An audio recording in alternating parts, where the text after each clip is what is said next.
Hey everyone! If you're a fan of the show, please head over to mikeyop.com and click the subscribe button. It's the best way to support us, and it's free. That's MIKEYOPP.com. Thanks! Hi, I'm Mike Oppenheim, and you are listening to Coffin Talk, Interviews with the Living, a weekly podcast that explores how our views on death affect the way we live our life. This week, coming to us from Ottawa, almost Quebec, Canada, is Mr. Frank Paradis. He is a coach and counselor, as well as a million and one other things that we'll probably only touch on in the next half an hour. But he has some incredible life experiences, and I'm so excited for him to share them. So with no further delays, Frank, how are you doing today? Well, I'm humbled right now. you're you're humbling me. Yeah, I hope I could deliver on that. Well, I mean, you have some fascinating stories, and you're a very open and honest man, which is all we're really looking for from any person in this what they call post-truth society, according to these textbooks I work on. Nice. My generic question that I ask all guests, just so that you can kind of the audience can see you more clearly, is how old are you? Where did you grow up? And if you feel that you belong to a generation, which one is it? I'm 48 years old. I believe I belong to Gen X, the only generation that really matters. No, but it's actually, it's weird because I believe that we're the only generation that, like, all the subjects that are being brought up right now, like racism and sexism, and I get this weird feeling that Gen X was the only generation that actually went, let's not be racist, let's not be sexist, and the generations before and after sort of like, went off the track, became different in that respect. That's really interesting. I for a living, edit and index books and stuff, so I read a lot of sociology textbooks, and they do actually say that it's kind of like a crisis of conscience because you never even got to elect a president. Like, you're the smallest generation. the two on both sides of you are bigger. So anyway, but the other question was, did you grow up in the Ottawa, Quebec area, or? No, actually, I grew up in Montreal. Okay. And so that was up north of Montreal, like in a suburb. But did you speak both French and English growing up? I was actually born French. Okay. Wow. Cool. So I am French. Awesome. Wow. Well, yeah, because you have almost no discernible accent, but when you said your last name, actually, go ahead and say your last name for our audience. Paradis. Yeah, that was when I was like, no American or normal Canadian has that beautiful of an accent. No, and that's why you were asking previous to the call, if I go by Francois or by Frank, and that's part of the reason I go by Frank, because Francois gets so damaged by everybody that I just go, might as well go Frank. And so, yeah, just to kind of jump in, we'll work our way towards your near-death experience, which is definitely one of the things I'm absolutely hell-bent on hearing about. But before we get into that, you had a pretty rough childhood, according to your own biography. Do you want to get into that as much or as little as you're willing to? I did. It was part of it was okay. So family life was definitely not great. That's a definite. But it's not. So many things happen. I mean, I started not only from family not being abusive in the same sense, I guess, as other types of abuses that I've suffered, because family is kind of intertwined. It's a little different. But at 2 years old, I started getting beat up by one of my neighbors. And so I had a friend, if you will, whatever, one of the neighbors I wanted to be friends with, I guess. And that neighbor, he wanted to play with me. And so he would come, we would play together, and then he would go, oh, come to my house. And I mean, the memories are very vague. And I think part of it is that particular series of abuse created a situation, because you're 2 years old, you can't comprehend whatever's going on. It's such an experience that stays and defines, it defined me as a person in a way that has made me excessively dysfunctional for a huge part of my life. But it's also something that allowed me to go through awakenings at a high rate, I think, or I don't know how to explain it, but anyway, so he would bring me in his backyard, and when we were there, in my memories, I can tell that he did not want this to happen any more than I did. But his older brother would come out, and his older brother would either beat the shit out of me or him. And so he Oh would just wow. stand aside and go, "Okay, sure, do the neighbor." And so that, stayed with me. And I mean, I spent many years being angry at my family, like where were they, what was happening, and eventually I talked to my dad once, and he said, well, why do you think we left at 3? And I was like, Mm. oh, yeah, wait a minute. Okay, so you got that, right? Like, but for me, that was and then it just continued, right? Like I had this desire to be loved, and so I would place myself in every situation where people would abuse me and take advantage, and it's okay today, like I talk about it, and I mean, I still cry about it sometimes. Like, I still, those traumas, I've dealt with them in a lot of ways, but they still come up, and they're always going to be a part of me, and they're a part of me. They're still a part of me that I love. Like, sometimes people say, what would you change in your life if you changed anything? And as disgusting as my life may have been at times, I would not change a single hair because it's made me who I am today. I mean, it's so powerful, and I love when I hear people say it. I think because I know things that our audience doesn't. You should probably explain like that you did end up like living somewhat on the streets. Is that correct? Yes, I did. And you want to I'll get try into to tie that? it a little bit as well with the death life sort of theme, because, like I say, I've had a lot of time in the last couple of weeks to think about it after being invited. I spent, okay, so from my childhood going to when I, like, my whole teenage years, whatever. I mean, I basically came back from school and spent my evenings contemplating suicide. That was my sorry, emotions come up, obviously. No, it's Uh, okay. but it was, that's what I lived in. I mean, I remember sitting in front of the record player, and I'd listen to like crazy stuff like Skinny Puppy and whatever, really, really light stuff, right? And and I would sit there and just be, it's either I wanted to kill myself, or I had devised plans on how I could make it so that they would consider me completely crazy, stick me in a padded room, and I would be safe. It was I don't know how to describe that, but it was like, I thought I had devised a plan. I was like, I'm going to go in the middle of a really busy street, sit in the middle of the street, and when a car nearly hits me or whatever, because obviously I'm in the middle of the street, they're going to stop and go, "What are you doing, kid?" And I'll just rock myself back and forth, and they'll think he's crazy. They'll put me in a padded room, and nobody can hurt me. And it was, Wow. that I know I say it today, and I go, wow, how can one come to that kind of logic, right? It just, it baffles even me, and I'm the one that went through it. But Well, yeah. that was and so the second, like, my parents, when I was 17, my parents got divorced. They had decided when I was a kid to stay together till we were 18. I'm not going to make a judgment call on that one. I never thought it was a good idea, but uh, and so when I turned 17, they separated, and my I went with my mom, and at some point, my mom was like, "Okay, no, no, now you got to go get a job and blah blah blah." And I was already, I mean, at 12, I started getting heavy into drugs, so I was already like long gone by that point. And so she said, "No, from now on, you get a job." She said, "So starting tomorrow, you go find jobs. You come back with all the applications. We'll fill them together. That's it. You got to become a productive member of society, or else I'm kicking you out." So I went and packed my bags and left. Mm. And that was my reaction to it. I was like a little rebel without a cause at that point. Mhm. Uh, and so and it's funny because my dad has said to me, he said, from age 0 to 5, you were hyper, like, extra quiet. We never heard you. And then at age 5, you rebelled. That was it. You became like anti everything, I guess. And my own memories of it, my own experience of it, when I was a kid, I literally created a bubble around me.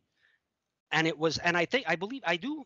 I practice magic in my daily life now, and in that respect, I create circles of protection and things like that. Mhm. And the interpretation I've come to in the last year actually is that when I was a baby, somehow I knew intuitively how to create one of those. And I did. And Wow. it protected me from age 0 to 5 because I could not react to things. I could not, it was too much. It was, and plus being an empath, uh, like I don't know if everybody will know what an empath is, but I'll try to dumb it down here. We feel other people's energy and emotions. Got it. But what I've realized not that long ago is that when you're 2 years old and you're feeling a whole bunch of adults' emotions around you, you're not equipped to understand those. You have Absolutely. no point of reference, not, and so you're going through that part of life, like just the confusion that comes from it. I mean, I'm shedding that confusion still today. It's incredible what it did, but at the same time, again, that confusion is what allowed me it's what fueled me going, I will seek the answers, I will find them, and I will, um yeah, it was really the fuel that brought me everywhere I've been. And so yeah, Well, so I went on the street. Sorry, I'll go back to the so oh I no, did. it's okay. Yeah. From that point I went and lived on the streets and did that for it wasn't that long that I was on the street. Now I was on drugs forever, but well, until 29. Okay. But the yeah, and that life even brought me, yeah, there's so many experiences. I guess I'll let you lead with another question. Well, yeah. So I mean, I think we're sort of caught up to the point where and again, I don't know the full story, so I'm dying to hear it. But you said you had a near-death experience involving strangulation in 1995, and I'm trying to do the Yes. math. So you were in your mid-20s. Yes. Okay. That was when I first moved in Ottawa. Okay. And at that time I was helping this young kid, this young kid, anyhow, this younger guy Mhm. who had picked up weed, and he was like, oh, I'm going to sell weed. And I was like, do you even have a scale? Do you have, he's like, no. And I was like, okay, let me help you then. Yeah. And so I started doing that. And so we each took, some and whatever. And then I'll try to make the story short. We eventually got two undercover cops that showed up and started talking to us, and I was like, "Oh crap! I hope he understands." And so he turned around, he looked at me, and he goes like, "Okay, check for 6, man." And I'm like, "Okay, well, 6 up. They're here." And so I saw two bicycle cops a little further turning around to come back. So I was like, "Well, that's it. We're getting busted today, right?" So I started running. Now, I'm from a bigger city. I'm from Montreal, so I'm used to having like back alleys and whatever. Ottawa has none of that. And so I'm running and I'm like, where am I running to? And all of a sudden I see the two cops on bikes pass me. And so I'm like, well, okay, now I'm, forget it. They're ahead of me now. So I stopped, and the undercover that was behind me jumped on me and started strangling me. Now, it's not strangling. Having seen it on TV and whatever, I mean, he was choking me, and I think all it was is a chokehold where you don't, I'm not going to die from it. I pass out, I guess. But Mhm. in my experience of it, though, what ended up happening is as I was being strangled, I mean, I panicked, and eventually something happened that I don't know how to describe well, but I saw everything.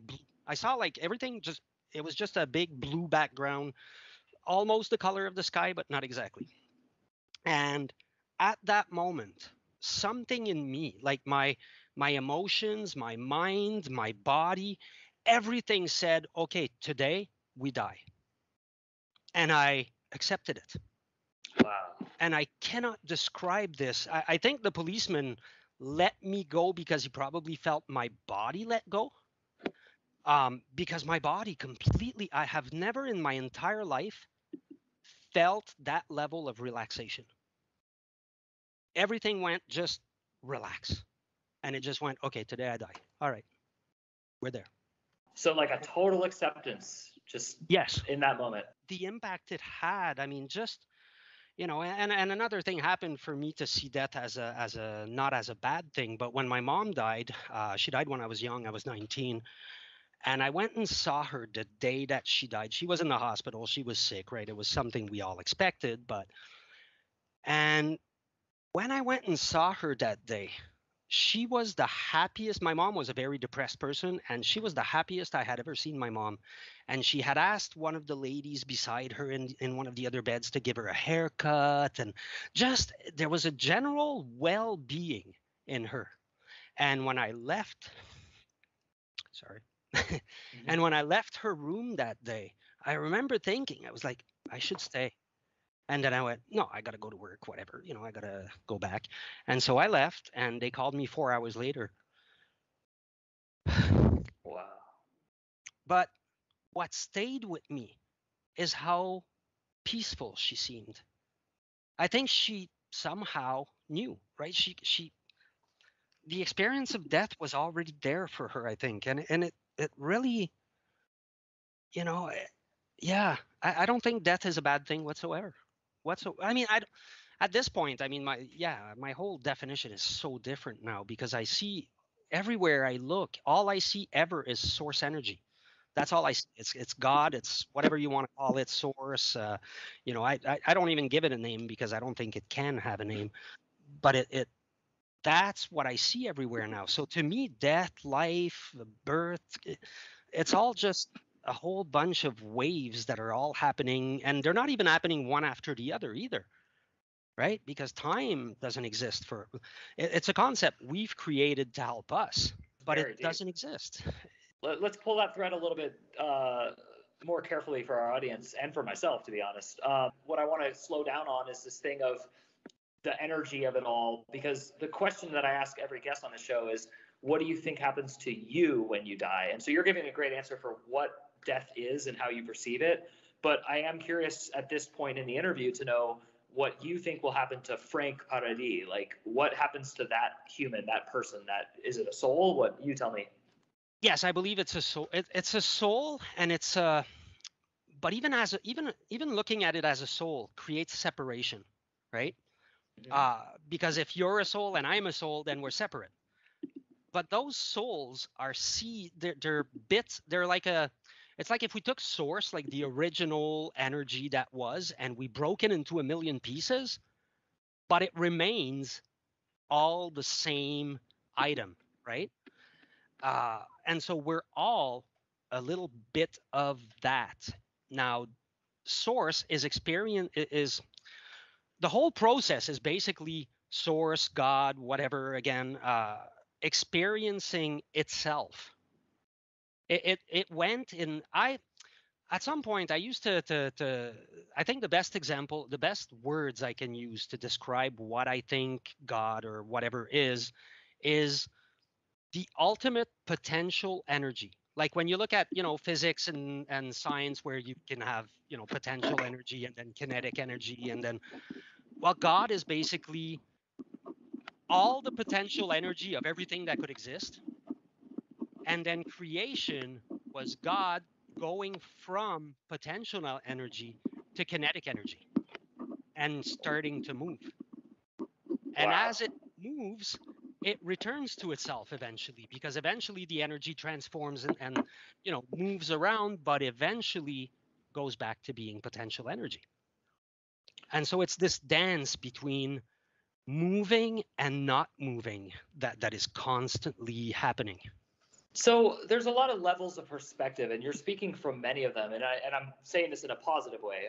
I'm impressed and I'm learning. And so my question for you is, among these many levels of perspective, how do you deal with the quote unquote morality of it all? Like, what is abuse? Like when a neighbor kicks the shit out of you, as you said, like daily, or when a parent abuses their child, or when a child abuses their parent, or I mean, the consequences go on and on. When you do drugs and sell drugs in a culture that says drugs are bad, like all these things, it's all energy according to you. But is there Eh, any morality to the exchanges of energy?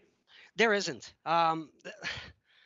Morality is a choice. Think of a coin, right? A coin that has two faces, and each of those faces can't be independent of each other. What we're supposed to do is walk neither one of those faces. We're supposed to walk the edge of the coin. That's where the truth is on the edge of the coin. Now, the minute we go on one side of the coin, by definition, we're creating the other side. So the people that are fighting for good, if you will, are creating evil. It's, the whole experience, the whole what they speak about in Genesis, right? The eating of the tree of knowledge of good and evil. The message in that, as far as I think, or from when, where I stand, is that it is when we decided to start calling things good or bad that the problems start. Mm-hmm. As long as we see things as just things, then that's the experience of source. We speak of negative and positive, and we tend to look at them as being good and bad. But negative and positive, that's not what they are. They are giving and receiving. And in any interaction that we can have as humans with our world, we're in one of those two positions. We're either giving of our energy or we're receiving an energy. This is very fascinating, and I have thought thoughts that border these thoughts, and I've had conceptual moments where I think things like this, but I've never thought of the analogy of A, the coin, and B, the inherent quality of, I always hear about like, well, to have good, you must have evil, to have blah, but I would never thought of it as we are the creators of this. And it's sort of scary and empowering. It's a lot of things for me. What is it for you? Is it empowering? Is it scary? Is it? It's both. Well, that brings me to before the show what I was talking about, the experience I'm going through these days. I believe somehow that I'm sort of at the onset of like I've had different awakenings, but I believe possibly that I'm now at the onset of enlightenment, and that's a whole different process, right? Because every awakenings I've ever had, it started with suffering. And then, there was a few steps, right? But it started with suffering, and eventually that suffering transmuted into the lesson that was to be had, into the experience, that the new consciousness that was to be born. And in this particular case, it's been different. It felt like I was given the option to refuse. Like it basically said, A, you accept. Now, I don't know how to explain this. I had a weird vision that came with it. And it's a vision of, I called it earlier when we were talking, I called it Christhood, and I guess I will. The feeling of it is allowing God to inhabit you. And it really opens up a whole new perspective on one reality that gets thrown around everywhere, which is the death of the ego, right? And people are always saying, oh, I must kill my ego. And I'm like, no, you're going to run in the middle of the road if you kill your ego. You're dumb. This is not how it works. Like your ego is necessary in the human experience. But once you reach a certain point where, because I've worked my entire life at cleaning my ego and at making it healthy and making it useful. And now that I reach a point where I can finally go, it's serving me well. It's actually at its proper place. Now I go through an experience that says, okay, now we're going to get rid of it. Now your ego is going to be the one thing that prevents source energy from coming through from you. And I go, okay. And so the visions I've had were visions of death, literally. I don't know if it has to do with the ego or if I'm supposed to actually die some weird, violent death someday. And it stopped me for a while. I went, I don't want nothing to do with this experience, like, please. And I went back to smoking weed and everything to numb it, right? But unfortunately, now I also have the ability to see that that's what I'm doing. So doesn't work, right? So I had to go back to, okay, let's go back to being sober and feel this thing. But the feeling of it is literally, I'm a very visual person, so it feels like there's this mass amount of light that's coming from behind me. And it wants to run through me, but it is too powerful for my being in a way. And so it feels like it's just going to shred it apart. Like my human existence is affected in ways that I can't even describe. Like it feels completely dysfunctional. And the only way through it, because I'm having a hard time making decisions regarding jobs, regarding things that used to be easy for me, right? Right. Like at this moment, I mean, I'm sure it'll, have waves and I'll get back to, because everything in life is cyclic. So I'll have a part of the cycle where I'll be comfortable with it again. And I can't wait. But while it's happening, it just literally, yeah, it feels like my ego has to be shredded. Like I have to abandon, you know how you have your intuition, and we all get the sense that we need to listen to that intuition, right? And as I started listening to it more and more and more in life, now what's happening is that part of me has grown, and it's going, okay, now every other parts are blocking it.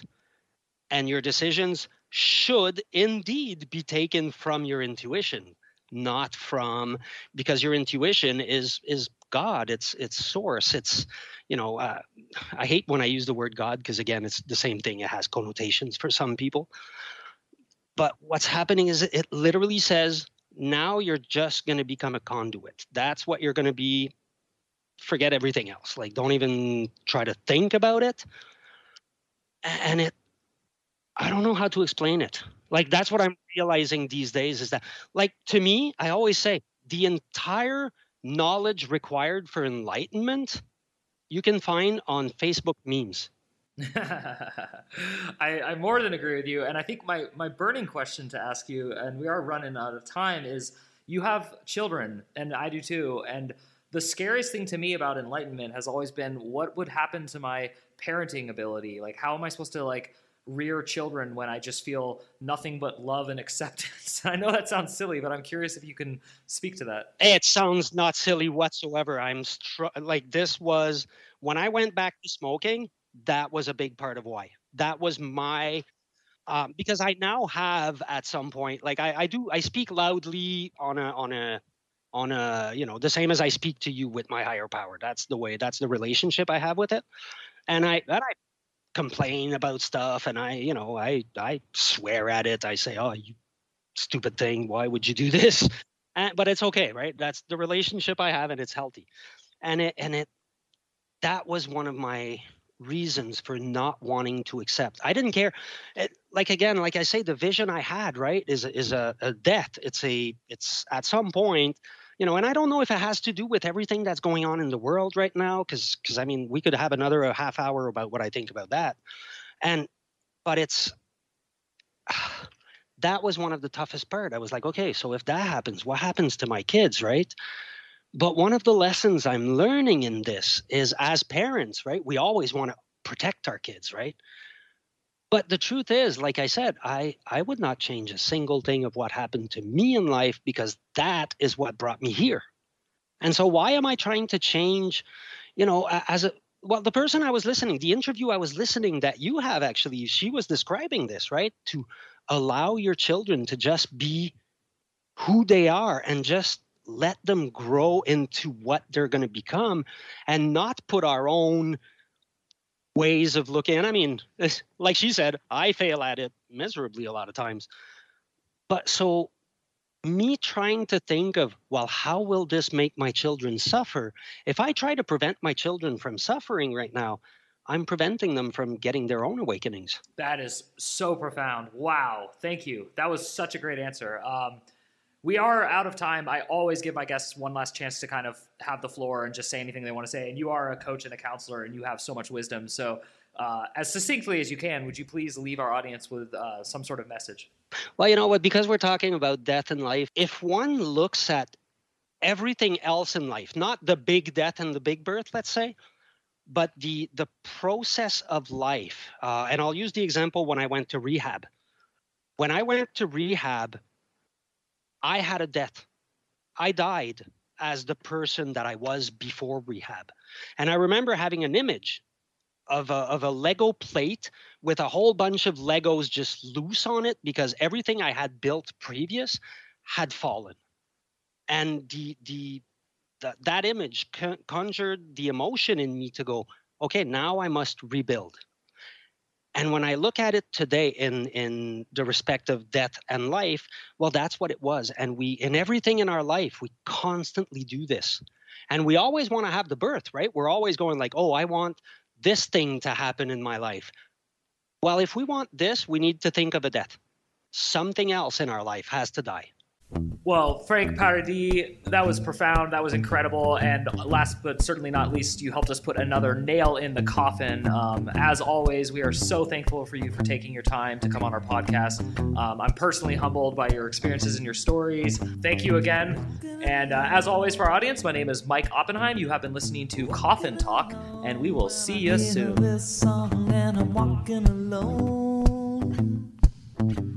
Walking alone when I walk into you, and I see that you see me, and I see you hear this tune, and I feel